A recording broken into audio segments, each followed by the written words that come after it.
ভাবে আমাশা কম করেছে আর কি। এই যে আপনার ডিসেন্ট্রির সমস্যা, আপনি এখনো পর্যন্ত আপনার বাড়িতে ইলেকট্রিকে চলা ওয়াটার পিউরিফায়ার লাগাননি কেন, ব্যবহার করা শুরু করেননি কেন?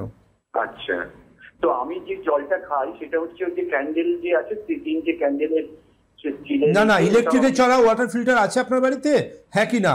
না না, ওটা আগে ব্যবহার করুন, ডিসেন্ট্রি ছেড়ে যাবে, কোনো ওষুধ লাগবে না। মানে অসাধারণভাবে আপনি ধরে ফেললেন যে ওনার বাড়িতে কিন্তু ইলেকট্রিক্যাল ওয়াটার পিউরিফায়ার। এটা এখনো পর্যন্ত গ্রামগঞ্জে চলে, জানেন? একটা আমাশার জীবাণু, সেটাকে মারবার জন্য ইউভি রের দরকার, যে ইউভি রেটা ইলেকট্রিকে চলা ওয়াটার ফিল্টারে থাকে। এখনো পর্যন্ত মানুষ ওই ক্যান্ডেল ওয়াটার ফিল্টার ইউজ করে যাচ্ছেন, যাতে ডিসেন্ট্রির জীবাণুকে কোনোভাবেই আটকানো যায় না। এবং এটা এই জল খাওয়া না খাওয়ার সমান। আবার অনেকে আছেন যারা ওই বাড়িতে অত্যাধুনিক ওয়াটার ফিল্টার লাগানো রয়েছে, কিন্তু তারা দাঁত মেজে মুখ ধুচ্ছেন নর্মাল ট্যাপের কলে, থালা বাটি ধুয়ে মেজে রেখে দিচ্ছেন, তারপরে ডাইরেক্ট ভাত বেড়ে ফেলছেন। ফাইনালি সেটা একবার কিন্তু ওয়াটার ফিল্টারের জলে আর ধুচ্ছেন না। এটা খুব গুরুত্বপূর্ণ। আপনি ওয়াটার ফিল্টারটা বদলে ফেলুন, ইলেকট্রিকে চলা ওয়াটার ফিল্টার ব্যবহার করুন।